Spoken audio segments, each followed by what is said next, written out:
High and welcome to Gospel Centric Life Ministry. পুরাতন নিয়মে মসীহ খ্রিস্ট যিশুর বিষয়ে যে সমস্ত প্রফেসি বা ভাববাণী রয়েছে তার মধ্যে খুবই গুরুত্বপূর্ণ, পরিচিত এবং জনপ্রিয় একটি বাইবেল পদ হল মিখা তার 5 অধ্যায় 2 পদ, যেখানে এরকম লেখা রয়েছে যে, আর তুমি হে বেথলেহেম এফ্রাথা, তুমি জিহুদার সহস্রগণের মধ্যে ক্ষুদ্রা বলিয়া অগণিতা, তোমা হইতে ইসরায়েলের মধ্যে কর্তা হইবার জন্য আমার উদ্দেশ্যে এক ব্যক্তি উৎপন্ন হইবেন, প্রাক্কাল হইতে অনাদিকাল হইতে তাহার উৎপত্তি।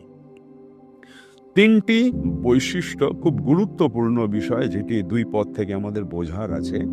প্রথমত, একটি স্থান, কারণ পুরাতন নিয়মে মসীহের জন্মস্থানের বিষয়ে মিখা 5 অধ্যায় 2 পদের থেকে গুরুত্বপূর্ণ বাইবেল পদ আর দ্বিতীয় নেই।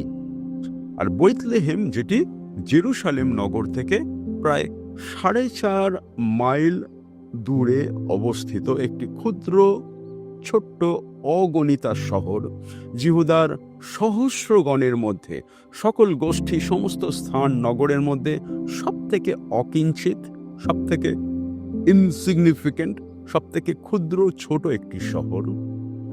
আর এটি একটি ইব্রিয় নাম, যার অর্থ হচ্ছে দ্য হাউস অফ ব্রেড বা দ্য সিটি অফ ব্রেড, অর্থাৎ রুটির ঘর বা রুটির নগরী।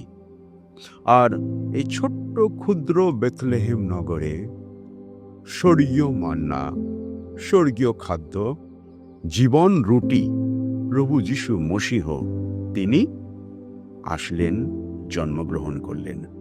আর এর থেকে শিক্ষণীয় বিষয় এটাই যে ঈশ্বর জগতের শক্তিমন্ত বিষয়গুলিকে মনোনীত করেন না, তিনি দুর্বল বিষয়গুলোকে মনোনীত করেন, যা অকিঞ্চিত। কারণ ঈশ্বরের শক্তি দুর্বলতায় সিদ্ধি পায়। তাই যেগুলি ক্ষুদ্র, নগণ্য, নম্র, সেগুলি ঈশ্বর মনোনীত করেন। আর প্রভু যিশু মথিলিখিত সুসমাচার 11 অধ্যায় 28 পদে তিনি নিজেকে মৃদুশীল এবং নম্র চিত্ত বলে অভিহিত করেছেন। দ্বিতীয় যে গুরুত্বপূর্ণ বিষয়টি, সেটি হল যে বংশ। এখানে বেথলেহেম নগর, যা ইন্টারচেঞ্জেবলি ইফ্রাথা নামেও পরিচিত, আর দাউদ রাজা তিনি এই বেথলেহেম, এই ইফ্রাতার একজন বাসিন্দা ছিলেন। এখানে তার উৎপত্তি, তার জন্ম। তাই এই বেথলেহেমে, এই ইফ্রাতায় যখন মসীহ আসবেন, তিনি হলেন দাউদ বংশজাত, সেই ডেভিডিক কিং, দাউদীয় রাজা। এবং তৃতীয় যে বিষয়টি গুরুত্বপূর্ণ, সেটি হলো তার উৎপত্তি।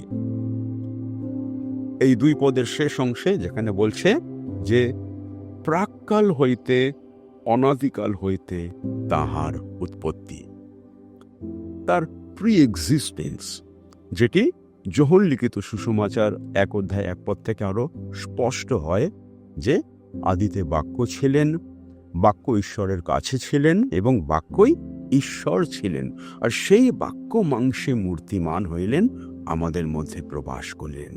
প্রভু যিশু তার যে প্রি এক্সিস্টেন্স, তিনি যে অনাদি, তিনি যে শাশ্বত, তিনি যে অনন্ত, তিনি যে ঈশ্বর, তার ডিএটি, তার ডিভিনিটি নিয়ে এখানে স্পষ্টত বলছে যে প্রাক্কাল হইতে অনাদিকাল হইতে তাহার উৎপত্তি। তাই এই 3টি বিষয়, এক, বেথলেহেম, যেটি একটি ক্ষুদ্র, অগণিতা, অকিঞ্চিতকর, ইনসিগনিফিকেন্ট নগর বা শহর, যেখানে প্রভু যিশু মসীহ রূপে এই পৃথিবীতে আসলেন। তিনি জগতের শক্তিমন্ত বিষয়গুলোকে মনোনীত করলেন না। দ্বিতীয়ত, তিনি ডেভিডিক কিং, তিনি সে প্রতিজ্ঞাত রাজা, যিনি তার আপন প্রজাদের উপরে কর্তৃত্ব করবেন প্রেমে, দয়ায়, ধার্মিকতায় এবং ন্যায্যতায়। এবং তৃতীয়ত, তিনি হলেন ঈশ্বর, কারণ প্রাক্কাল হইতে অনাদিকাল হইতে তাহার উৎপত্তি, তার প্রি এক্সিস্টেন্স। তাই আসুন এই বড়দিনে আমরা সেই মসীহ, যিনি আমাদের সেই বহু আকাঙ্ক্ষিত রাজা, যার বিষয়ে আমরা অধিক আকাঙ্ক্ষায় অপেক্ষা করে থাকি, সেই মসীহের জন্মদিন, তার অ্যাডভেন্ট, তার incarnation, coming in the flash, তিনি যে মাংসে আগত হলেন, আর সেই জন্মবারতা, এই তিনটে বৈশিষ্ট্যকে নিয়ে আমাদের জীবনে সঞ্চারিত হোক।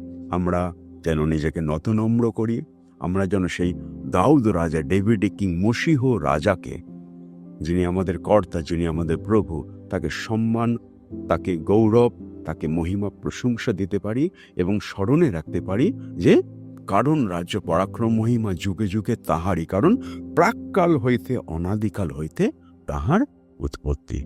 হালেলুয়া।